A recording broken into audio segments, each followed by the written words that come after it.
Thank you. You're kind. How many are here tonight for the first time? Yeah, first time you've been able to make it this week. Let me see your hand. My goodness, where you been? We've been having a great time.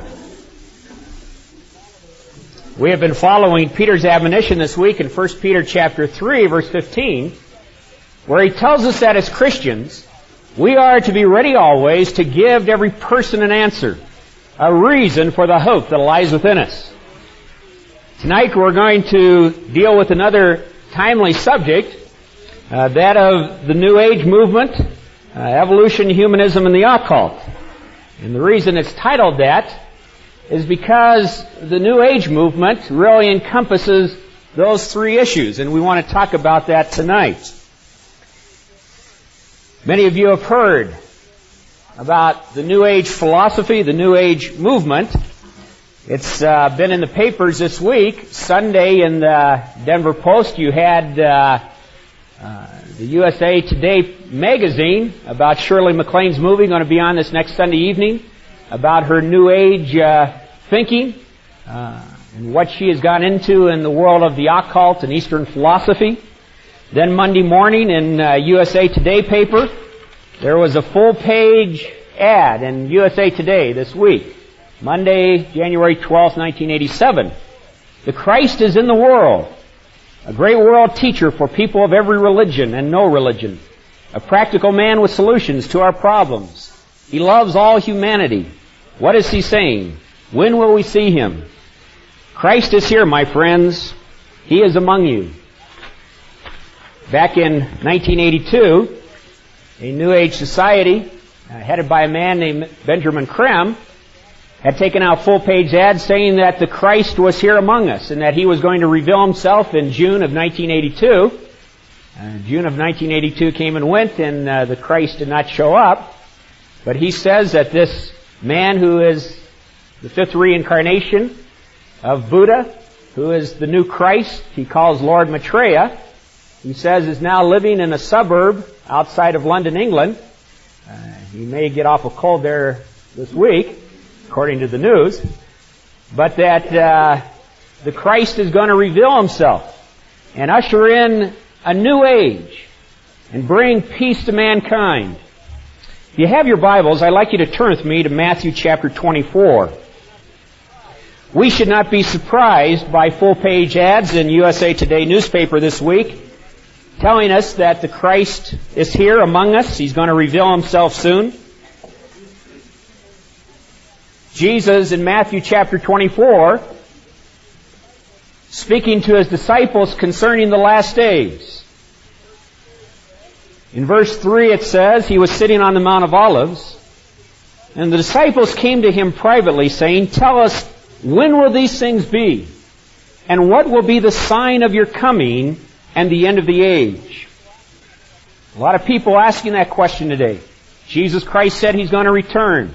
How are we going to know when that is going to take place? The disciples were asking. Look at what Jesus answered, first of all.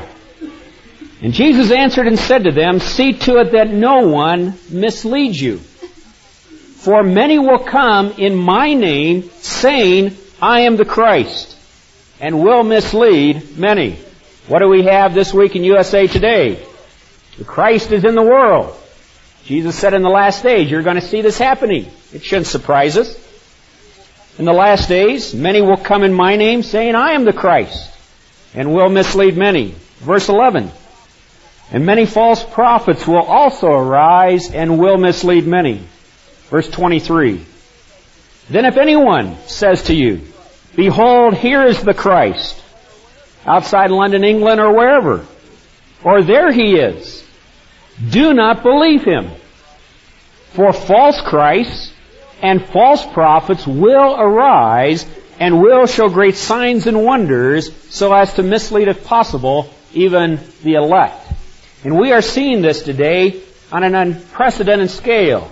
People claiming to be the Christ, who are going to save the world. You have the Moonies, the Unification Church, claiming that some young moon is the second coming of Jesus Christ. In dealing with the New Age philosophy that we are seeing so prevalent, and you're going to see it in Shirley MacLaine's movie Sunday night. Her book, Out on the Limb, Dancing in the Light, she talks about her philosophy. Now, what is the New Age? A lot of people have said that it is an organized conspiracy out to take over the world. Actually, what we are seeing today is a network of organizations and groups that are not involved in an organized conspiracy, but rather a network of New Age groups which share a common basis and philosophy. And they are coming together under this new philosophy and seeking to present this as the solution to the world's problems.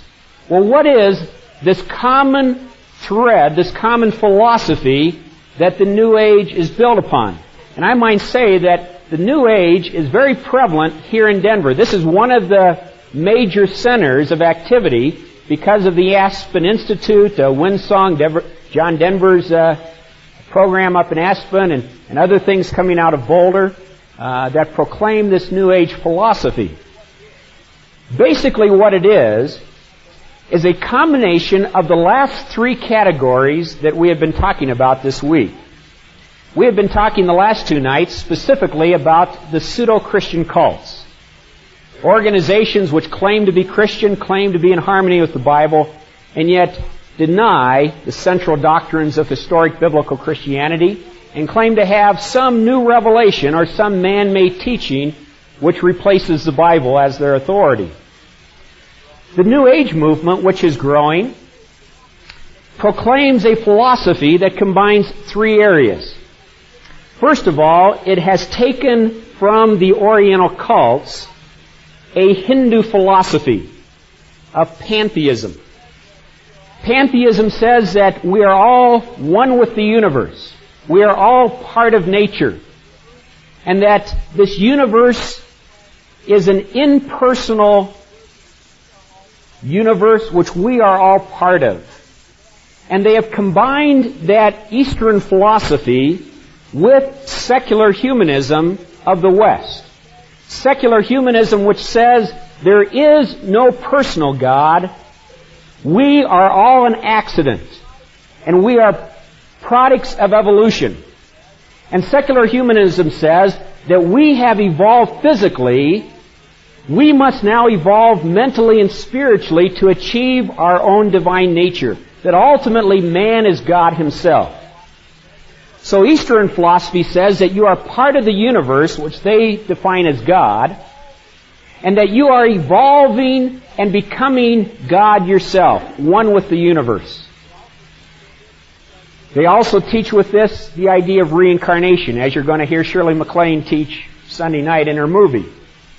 And then they combine Eastern philosophy and Western secular humanism with the occult and the spiritistic cults, and teach that there is a source of power, a supernatural power in the universe that you can gain wisdom and knowledge from and power from to gain control over your life and the life of other people.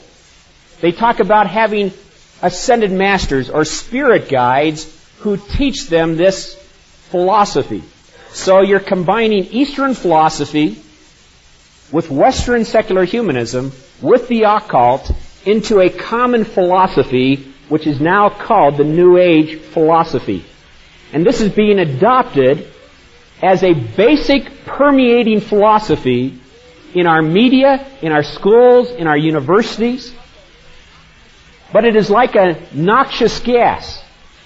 It's like a gas that many people cannot see, they cannot touch it, they cannot smell it, and yet this philosophy permeates more and more many aspects of our society. And I would like to talk about this new wisdom of the world and what God's Word says about it. If you have your Bibles, turn with me to 1 Corinthians chapter 1.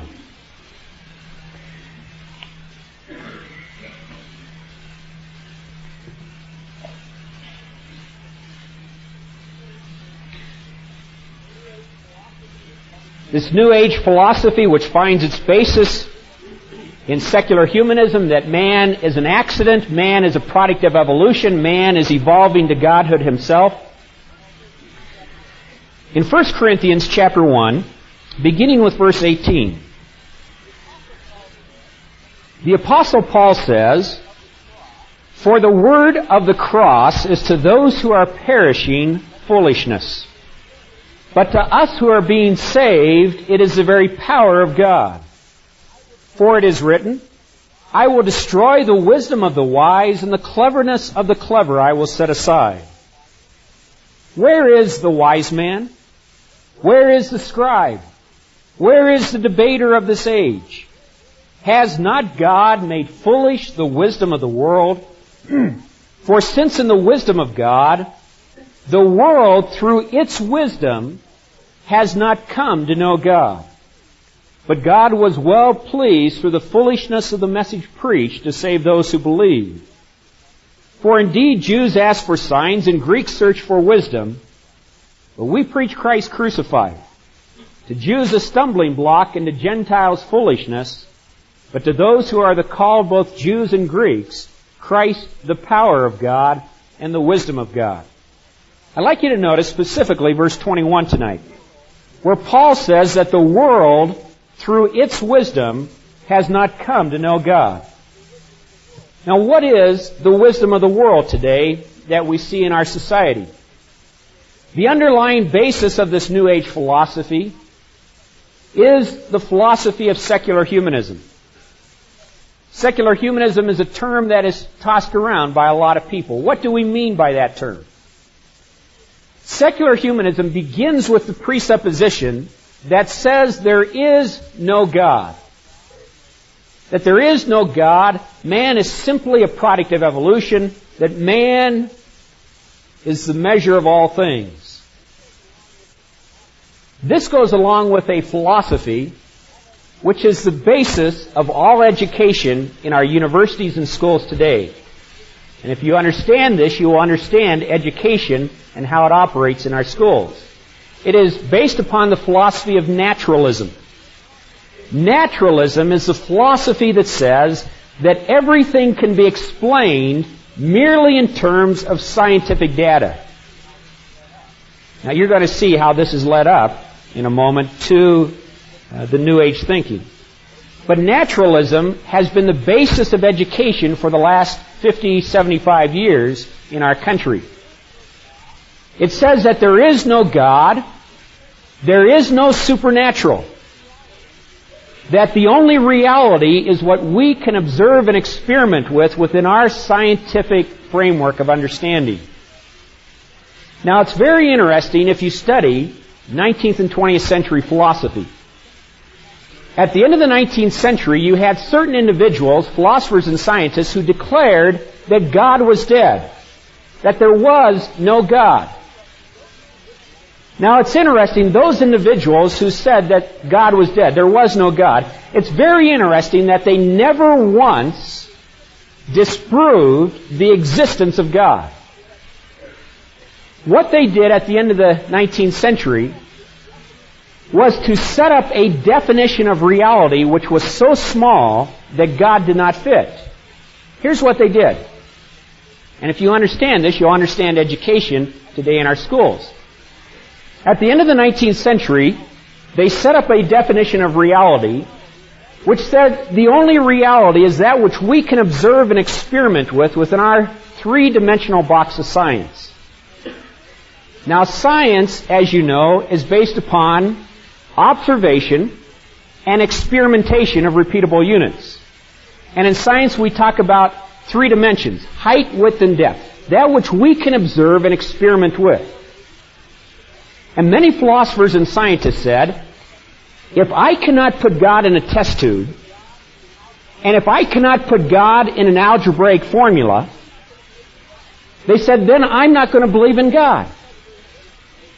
Not because they had disproved God, but because they had put themselves in a finite box of science of three dimensions. And they said, if God doesn't fit my finite box of science, I'm not going to believe in God. They never disproved God, they simply defined Him out of existence with their finite box of science. Their problem was well explained by C.S. Lewis.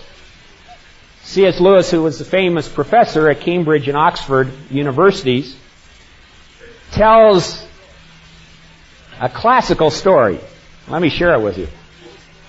About the scientist's dilemma who had defined God out of existence.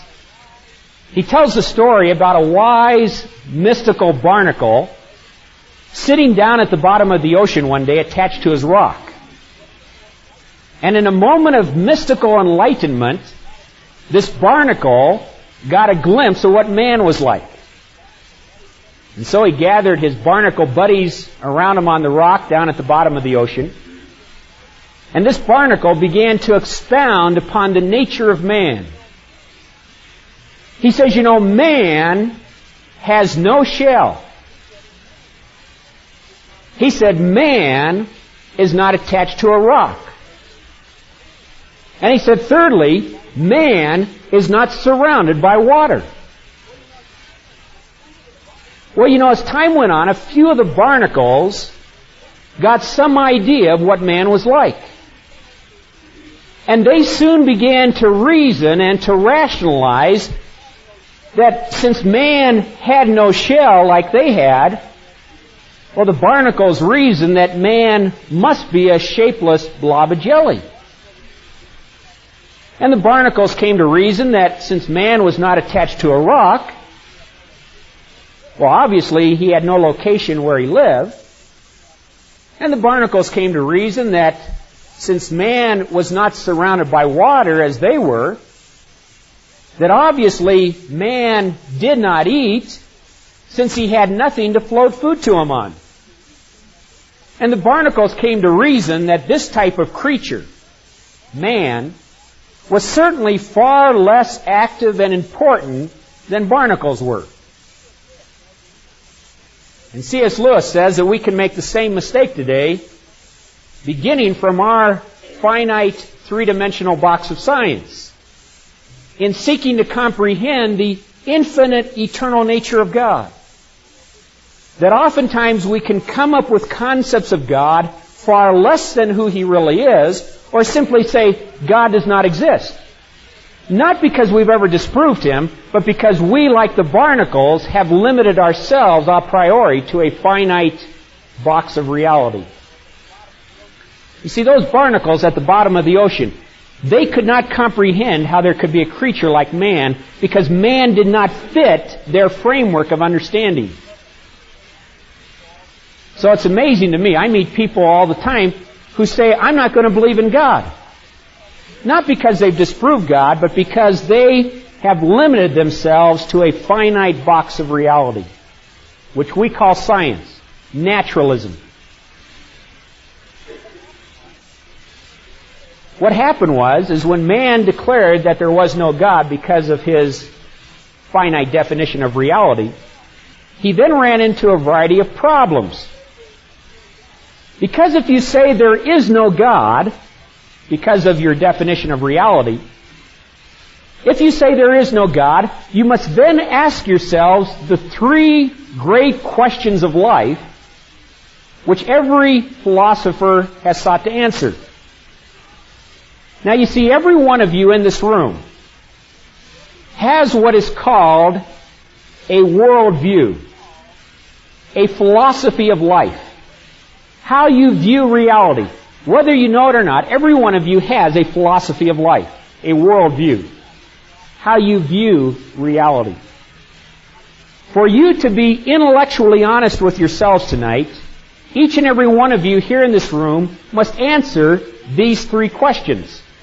They're the three great questions of life, and you might want to write them down.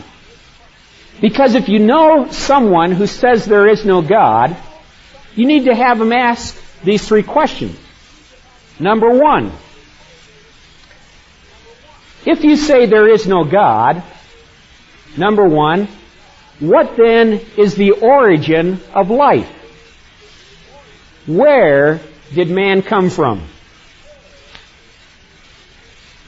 Number two, if you say there is no God, you must ask the question, what then is the meaning and purpose of life?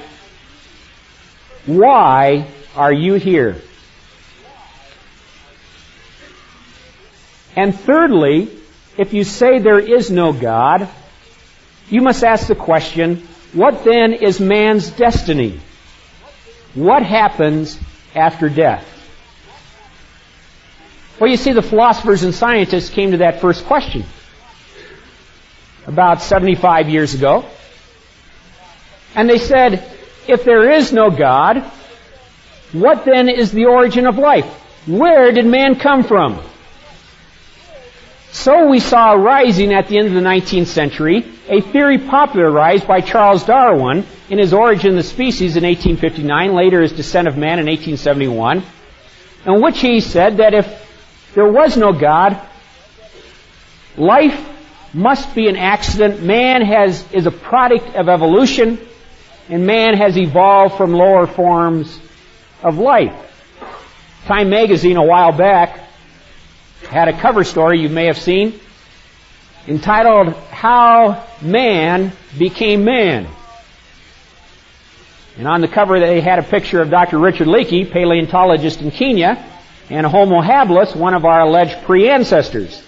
Dr. Leakey's the one over on this side.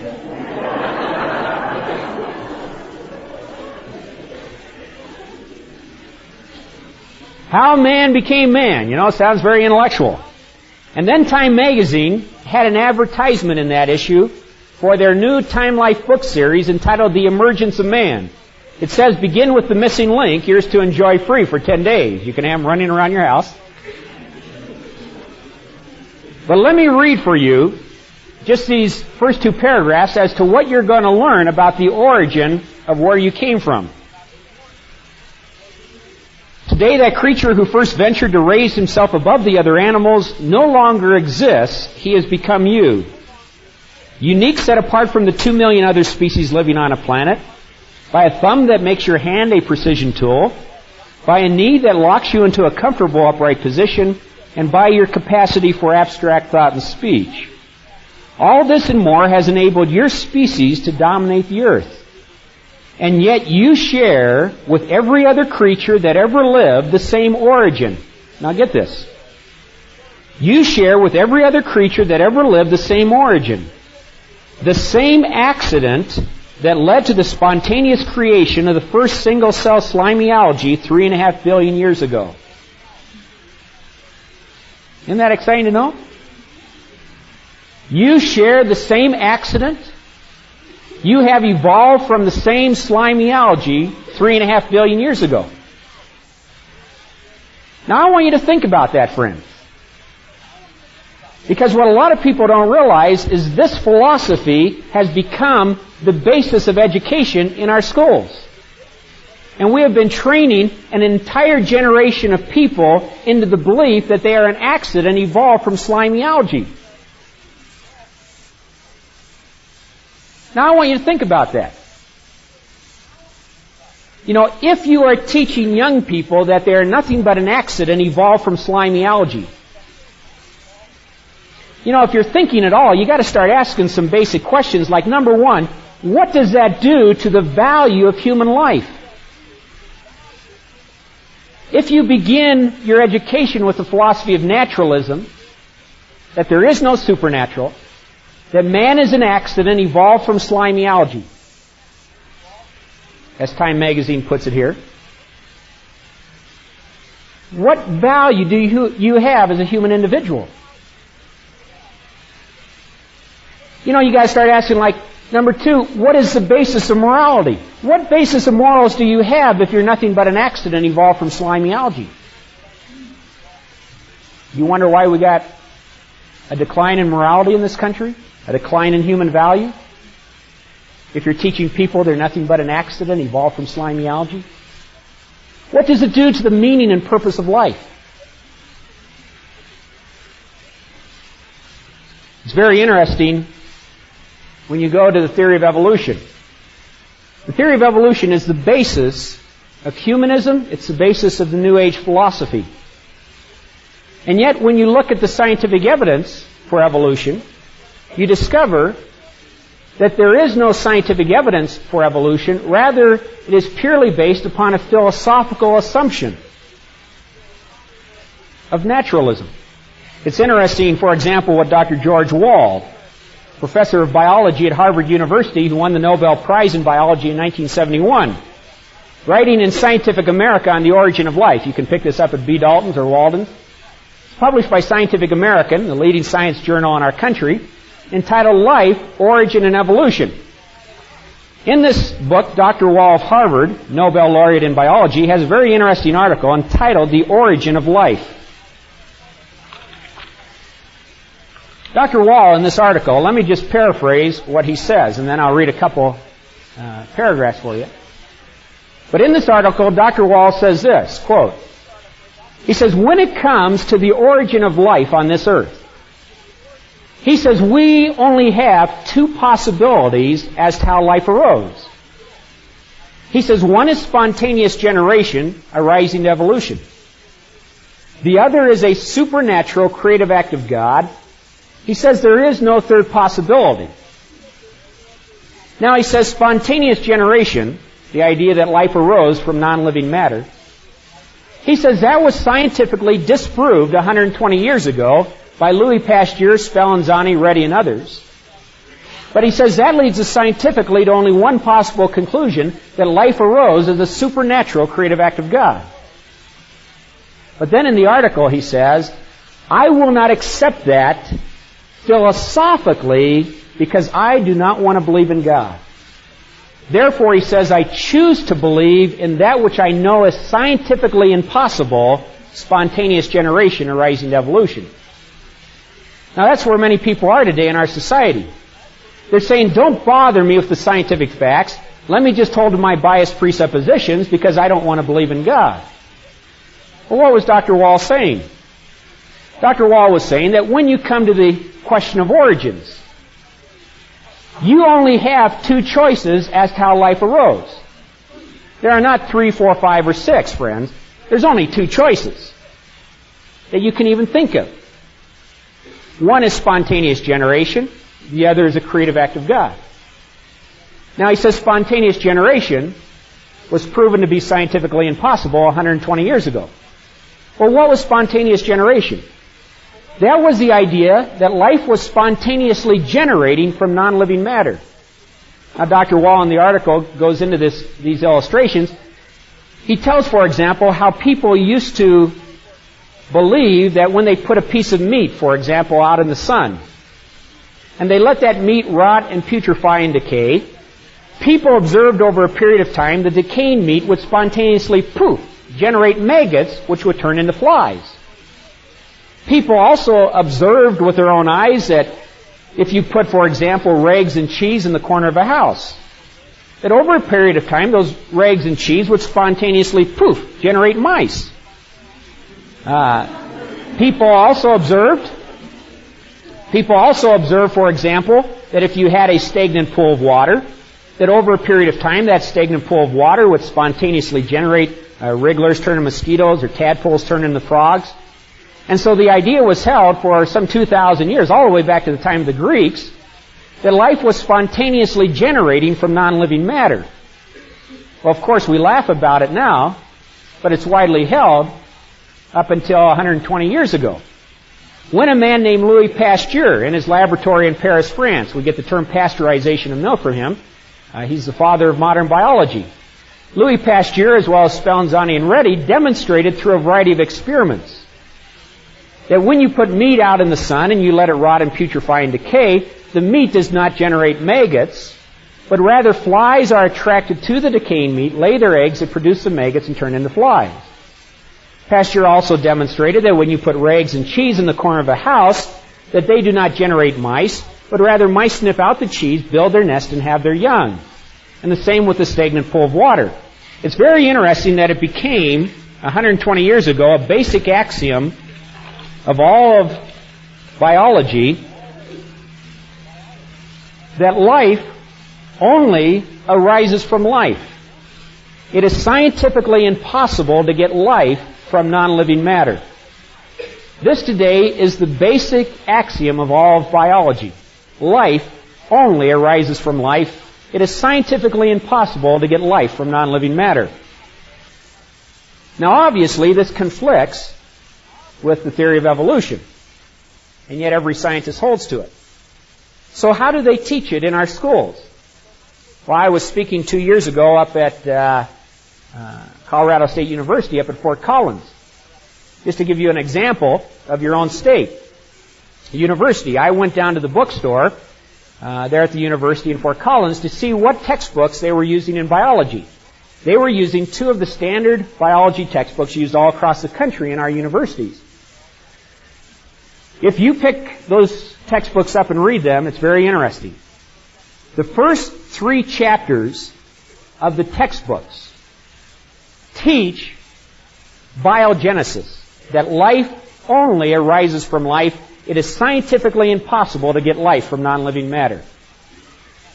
The last paragraph of the 3rd chapter said, after they had just finished telling you this for 3 chapters, the last paragraph then said, but in order to be a modern-day biologist, one must accept the hypothesis of spontaneous generation.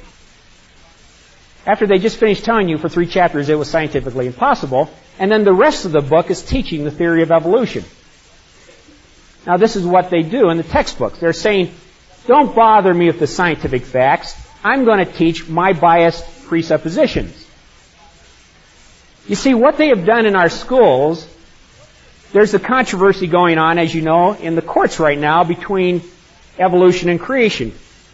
People who want creation taught, the scientific evidence for creation taught alongside evolution. It is not a religion versus science issue. It is teaching science honestly and presenting the facts. What they have done in our schools is very interesting. A lot of people cannot figure out, if there is so much evidence for creation, why don't they allow it taught in the school systems today? Well, let me share with you what they've done. And if you understand what I'm about to tell you, you will understand much of the educational process in our system today. Here's what they've done.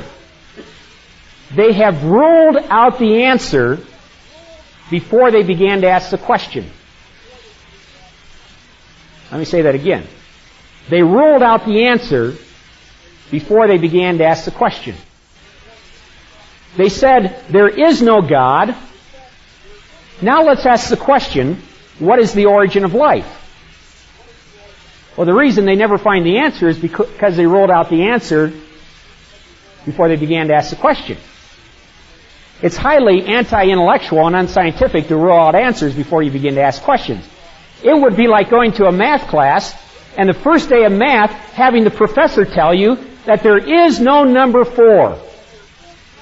Number 4 does not exist. Number 4 is simply the figment of some fundamentalist imagination. 4 does not exist. And then you come back the second day of class, and the teacher asks you the question, what is 2 plus 2?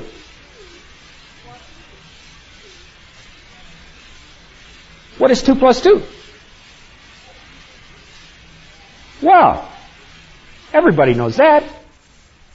2 plus 2 must be 3. Maybe 5. 6. But it cannot be 4 because we ruled 4 out a priori. We ruled 4 out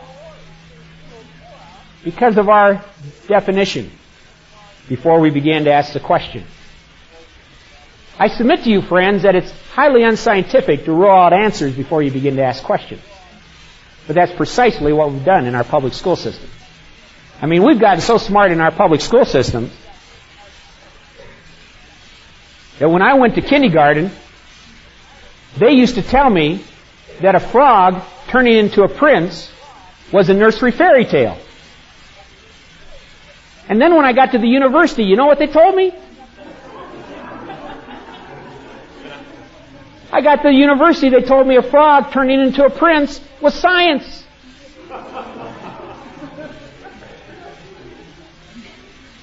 You think about that sometime. I used to confront my professors when I was going to the University of California studying evolution on some of these issues. One professor finally said to me, Carlson, he says, you just got to keep an open mind about these things. Finally, I said one day to him, I said, you know, Professor, that's your problem. You've become so open-minded, your brains have fallen out. And the sad thing is, in the name of being open-minded, there are some people who are no longer thinking, they are no longer discerning, they're no longer critical, they simply accept whatever somebody tells them. Let me read Dr. George Wall, professor of biology at Harvard, Nobel laureate in biology. He says, when Louis Pasteur had finished, nothing remained of the belief in spontaneous generation. Historically, the reasonable view was to believe in spontaneous generation. The only alternative was to believe in a single primary act of supernatural creation. There is no third position. But most modern biologists, having reviewed with satisfaction the downfall of the spontaneous generation hypothesis, yet unwilling to accept the alternative belief in God and special creation, have been left with nothing. For this reason, many scientists choose to regard the belief in spontaneous generation as a, quote, philosophical necessity. It is a symptom of the philosophical poverty of our time that this necessity is no longer appreciated. I think a scientist has no choice but to approach the origin of life through a hypothesis of spontaneous generation. After he just finished telling you it's impossible. And then he says this, the most complex machine man has devised, say an electronic brain or computer, is child's play compared with the simplest of a living organism. One has only to contemplate the magnitude of this task, to concede that the spontaneous generation of a living organism is impossible.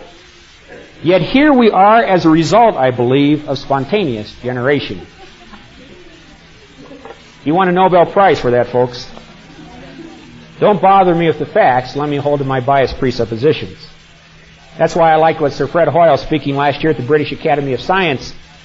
Sir Fred Hoyle, one of the leading evolutionists in Europe, I mentioned Sunday, shook up the scientific community when he made the statement this last January. He said, we must be honest with ourselves. He says the probability of life arising by chance is the same probability, he said, as throwing a 6 on a dice 5 million consecutive times. He then went on to say the probability of life arising to greater and greater complexity and organization through chance evolution, he said, is the same probability as having a tornado tear through a junkyard and form out the other end, a Boeing 747 jetliner. You know, random impersonal chance does not produce complexity and organization, only greater chaos.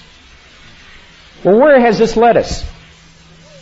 What has happened is that we began with this basic philosophy that there was no God, that man was a product of evolution.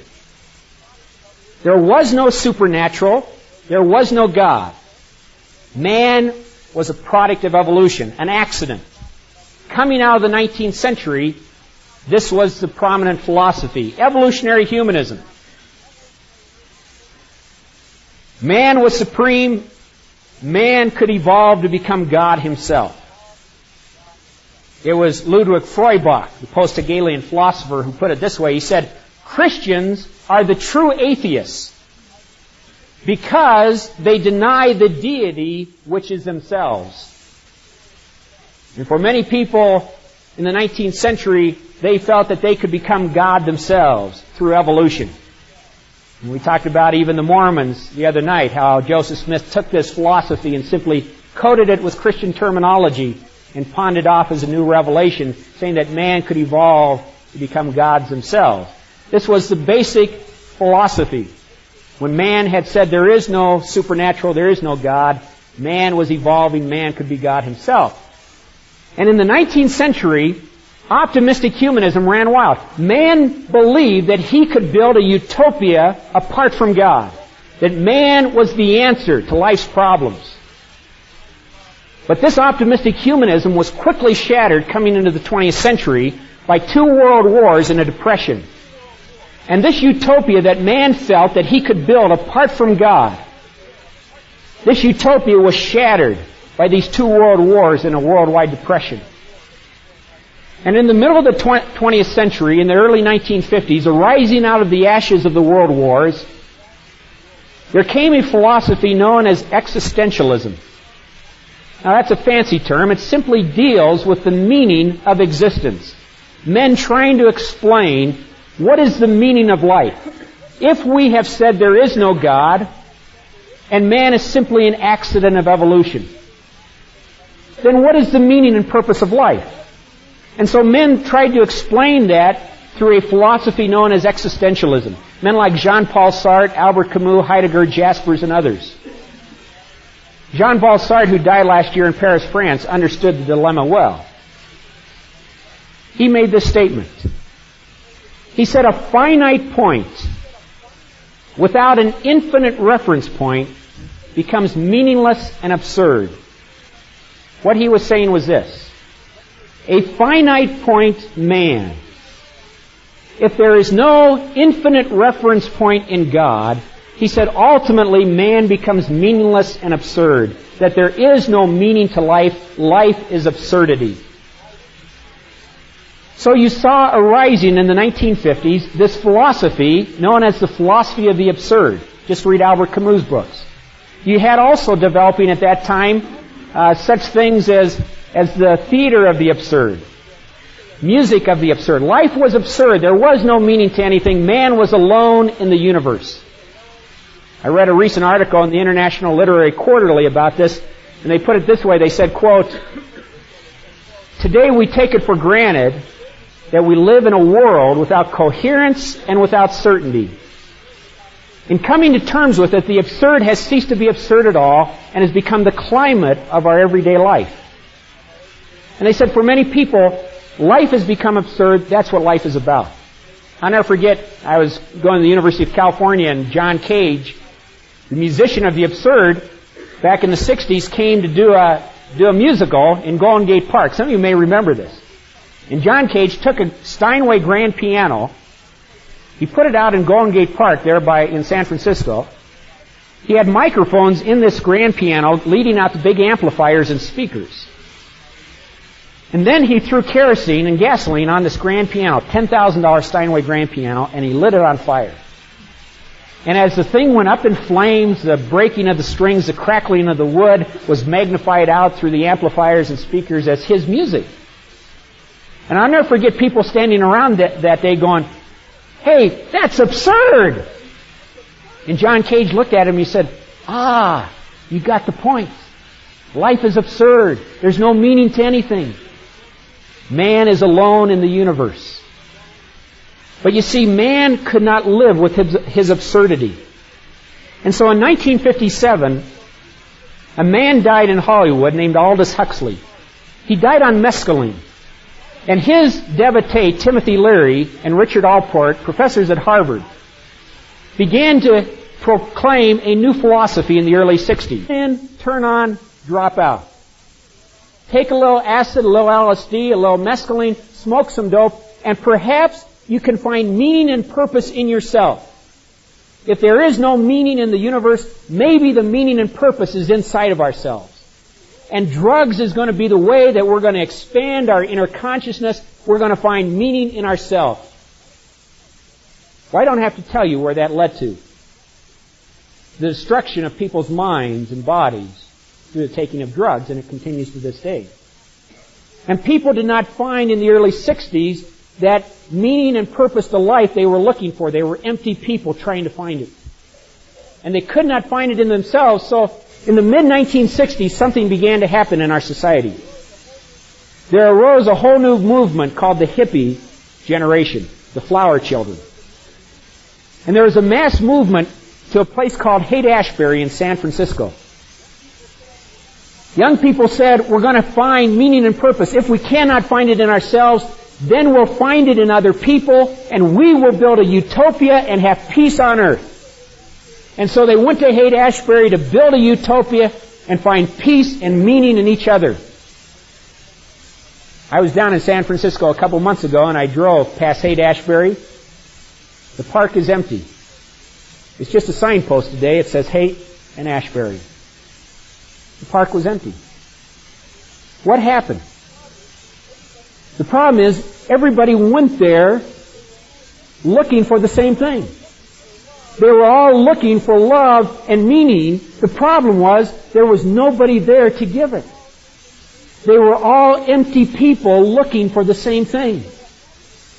So what happened at the end of the 1960s was man said, if I cannot find meaning in myself, and if I cannot find it in other people, because instead of loving each other, they began to rip each other off with bad dope, and it became a very ugly scene, as you remember. So coming into the 1970s, something began to happen and change in our society. People said, if I cannot find meaning on the level of humanity, maybe I need to go a step lower, below humanity, back to the level of nature. And maybe if I get back with nature, I can find meaning and purpose in nature. And so the whole world went on a big ecology kick in the early 1970s. Get back with nature, love nature, and nature will love you. I had two friends. I was going to Cal State Hayward at the time, and two friends who left and they moved up to Wairika, California to live in a teepee. And they were going to get back with nature, and nature was going to love them. And I saw them a while back, and I asked them, I said, how was it getting back with nature? I'll never forget, they looked at me and they said, well, you know, Carlson, you really get tired of eating wild berries and roots all the time. And they said, you know, we don't understand. We tried to love nature, and nature turned around and was very violent, killed 52 people in a volcano at Mount St. Helens, killed 100 people in an earthquake in Mexico City, killed 10,000 people in a typhoon in Bangladesh. They said, nature, don't you love us? And nature turned around and was very violent. And so something began to happen in the mid-1970s in our society. People said, if I cannot find meaning on the level of humanity, if I cannot find it on the level of nature, maybe I need to go a step lower, below nature, into the supernatural. But apart from God, because we had ruled God out of existence by our philosophy of naturalism. And so in the mid-70s, we saw a movement into the supernatural apart from God. And what did we see in the mid-70s? An explosion of the cults and the occult. In 1975, it was estimated there were over 2,000 Hindu gurus in the United States. Maharishi Mahesh Yogi in Transcendental Meditation, Bhagwan Sri Rajneesh, Maharaji Ji in the Divine Light Mission, on and on. Going into the supernatural apart from God, trying to find meaning and purpose. Os Guinness, who worked with Francis Schaeffer, in his book, The Dust of Death, he has a terrific statement about that period. Listen very carefully. He says, when man declares that there is no God, instead of worshiping nothing, he worships anything. And that's what began to happen in our society in the mid-1970s. We had said in our schools, there is no God. Man is an accident. But instead of worshiping nothing, man began to worship anything. As Isaiah 53:6 says, all we like sheep have gone astray. We've turned every man into his own way. Whatever seems right, whatever feels right, do it. And so we saw the cults explode upon us. We saw in 1978, Jim Jones in the People's Temple, 913 people commit mass suicide following a man who claimed to be the voice of God, the prophet of God on earth. Jim Jones had so convinced those people that he was the prophet of God that when he told them to drink poison, who are you to question the voice of God? And as I pointed out Sunday night, one of the things that was of interest in Jonestown, that when they cleaned that camp out, they did not find a single Bible in all of Jonestown. And Jim Jones had so effectively replaced the Bible with his own man-made teaching. 913 people committed suicide. Many people went from the cults, though, into another area of the occult. Seeking spiritual reality, seeking meaning and purpose in the supernatural, but apart from God, in the world of the occult. We had an explosion of movies. Rosemary's Baby, The Exorcist, The Omen, The Heretic, Amityville Horror, Steven Spielberg's movies, Poltergeist, movies like Ghostbusters, talking about the supernatural, movies like Close Encounters of the Third Kind, the spiritual force in Star Wars, the implications and the religious undertones of Raiders of the Lost Ark and Close Encounters of the Third Kind, all of these things creating curiosity in people's minds about maybe there is a supernatural out there. But you see, we had defined God out of existence, so we were going into a supernatural apart from God.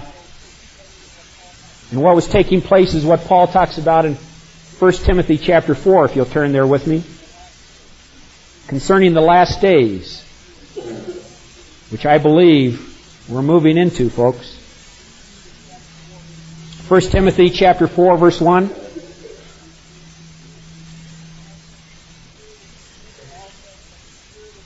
Paul says, "But the Spirit explicitly says that in the latter times some will fall away from the faith, paying attention to deceitful spirits and the doctrine of demons."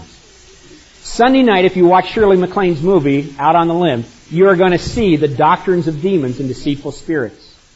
She says that she has these spirit guides who have taught her reincarnation, that there is no personal God, that you can save yourself through reincarnation and become God yourself. The doctrines of demons and deceitful spirits. In the last days, the Bible says you're going to see these things occur. Not only are you going to see the coming of false Christs and false prophets, as the ad says in USA Today this week, but in the last days, he says, you're also going to see the doctrines of demons and deceitful spirits. What do we see today in our society? I mean, you cannot even go through the checkout counter at Albertsons and Safeway here without seeing those great intellectual magazines like National Enquirer with the headlines, horoscope for 1987, demons attack house, UFOs visited planet Earth. You can't even go to the grocery store without being confronted with the occult. A recent article said that 40 million Americans, the first thing they do when they wake up in the morning is to check their horoscope to see what their zodiac sign says, whether they should get out of bed or not.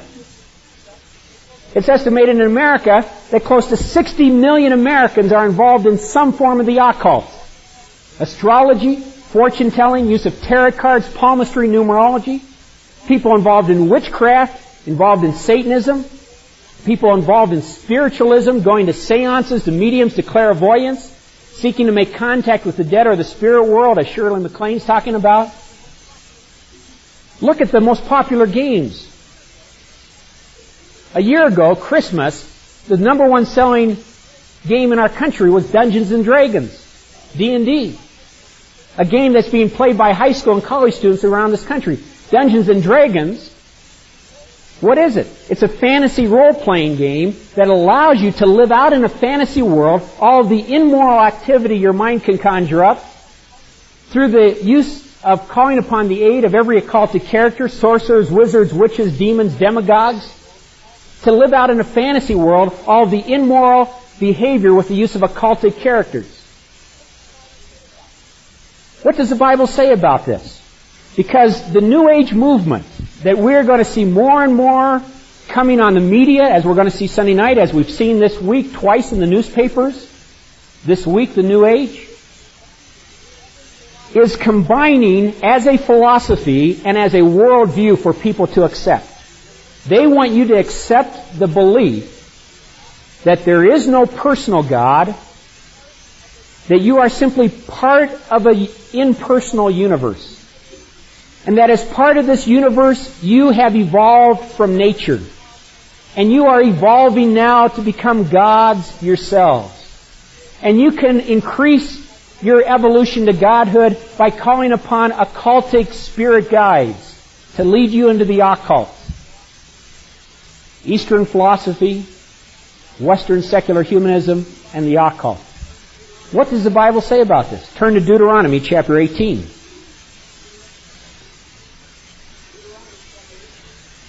Deuteronomy chapter 18, God speaks very clearly concerning the world of the occult that we are seeing permeating our movies, our grocery store checkout counters, Games like Dungeons and Dragons. Every character in D&D is mentioned here in Deuteronomy 18. Deuteronomy 18, verses 9 to 14. Listen carefully to what God says. When you enter the land which the Lord your God gives you, you shall not learn to imitate the detestable things of those nations. There shall not be found among you anyone who makes his son or daughter pass through the fire, which is a very common animistic and occult ritual, including walking on hot coals, which you see much of in the New Age movement today. There shall not be found among you anyone who makes his son or daughter pass through the fire. There shall not be found among you anyone who uses divination. Divination is fortune-telling in all its forms: astrology, tarot cards, palmistry, numerology. There shall not be found among you anyone who practices witchcraft, or one who interprets omens, or a sorcerer, or one who casts a spell, or a medium, or a spiritist, or one who calls up the dead. And I don't know if you realize this, but this is describing 80% of the cartoons on Saturday morning programming. Sorcerers, wizards, witches, casting spells. You'd be amazed at what your children are absorbing, friends. For whoever does these things is detestable to the Lord. And because of these detestable things, the Lord your God will drive them out before you. But you shall be blameless before the Lord your God, for those nations which you shall dispossess, they listen to those who practice witchcraft and to fortune tellers. But as for you, the Lord your God has not allowed you to do so. Now take, for example, astrology. It's amazing to me how many Christians I meet, and they're wearing their zodiac sign around their neck on a chain, or you walk into their home for dinner and they got a big horoscope over the fireplace. Never understanding what God says about this. That it's an abomination in His eyes. Turn, for example, to Isaiah 47. God tells us about astrologers, what He thinks of them. A multi-billion-dollar business in America today. In Isaiah 47, beginning with verse 13, listen to what God says.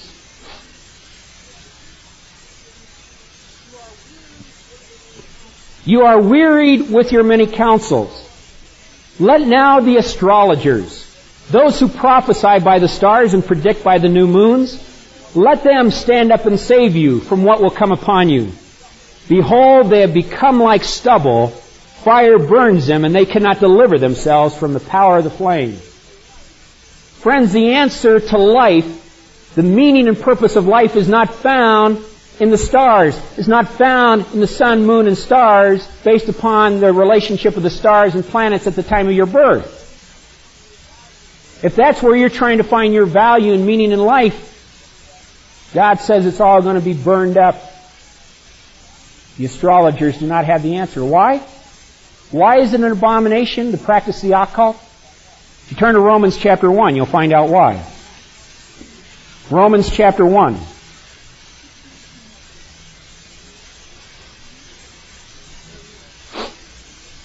It's very interesting, beginning with verse 18.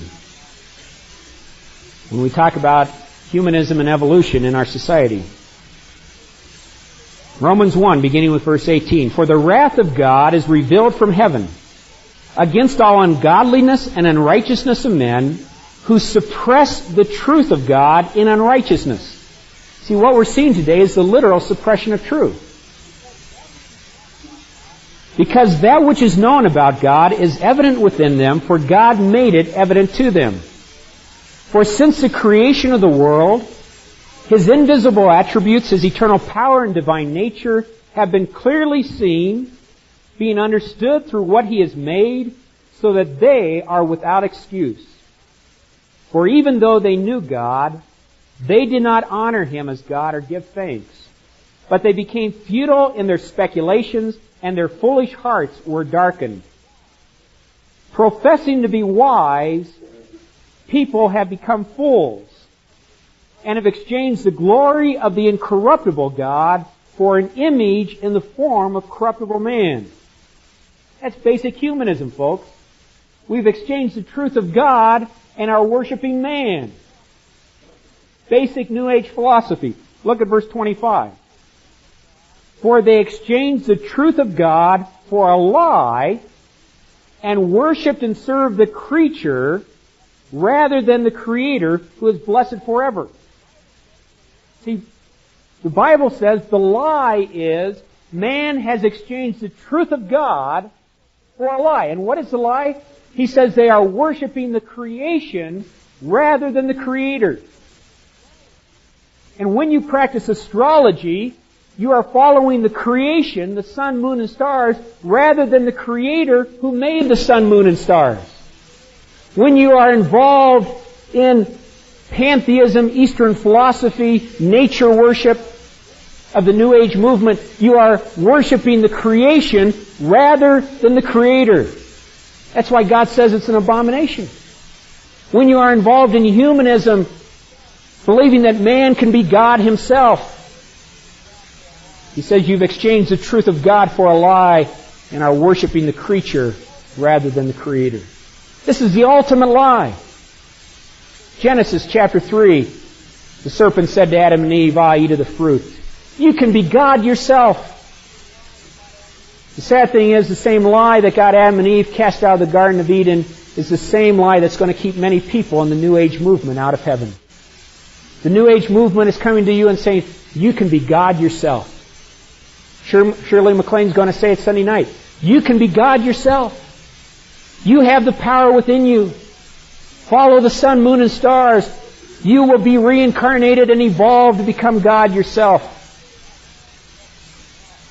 The Bible says, professing to be wise, they have become fools and have exchanged the truth of God for a lie and are following the creation rather than the Creator. Let me conclude. Back in 1970, an event took place that shook the whole world. I'll never forget where I was. I was watching television when the news flashed across the screen. And I think it was one of those rare moments in human history when the whole world stopped and prayed. It gripped people's hearts all over the world. The news flashed across our television screens. The 3 astronauts on Apollo 13 heading towards the moon. There had been an explosion in the spaceship. And the explosion had knocked out the directional guidance system of Apollo 13. They were already 200,000 miles from Earth, heading towards the moon.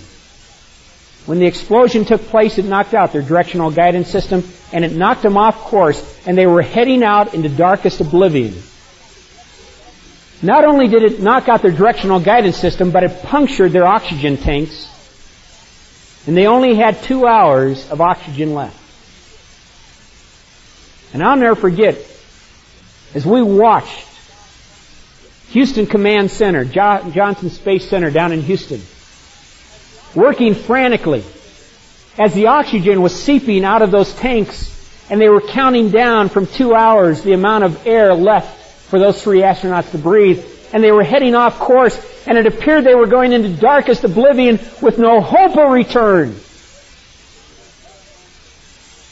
It was one of those rare moments that people all over the world identified with those 3 men, lost, heading off course with no hope.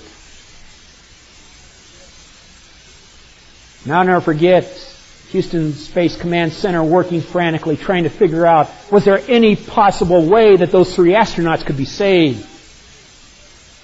You can read about it tonight when you go home in your World Book Encyclopedia or what you have. It's incredible. With only about 10 minutes left in those oxygen tanks, heading off course in the darkest oblivion,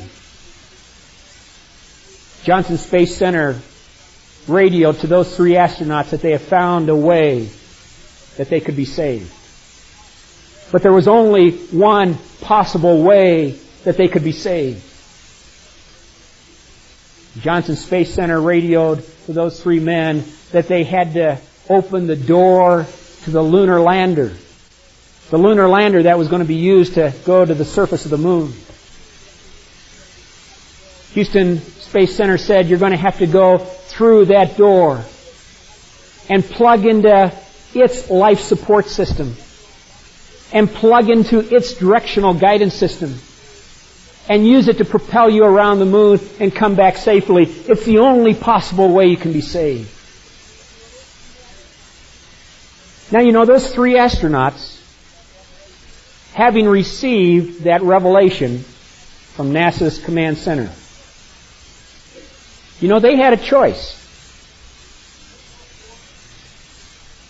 Heading off course, oxygen seeping away, having received that revelation that there was a door, there was a way, there was a new life support system, a new directional guidance system, they had a choice. You know, I can imagine the conversation going on in that spaceship. You know, one of the astronauts could have said, well, you know, what we really need to do, maybe if we just stay up here long enough, maybe through natural selection and mutation, we'll evolve some new form of oxygen tanks to adapt to outer space. You know, another one of the astronauts could have said, well, you know, maybe what we really need to do is look out our window here and check out the stars to see what our horoscope has to say about the situation.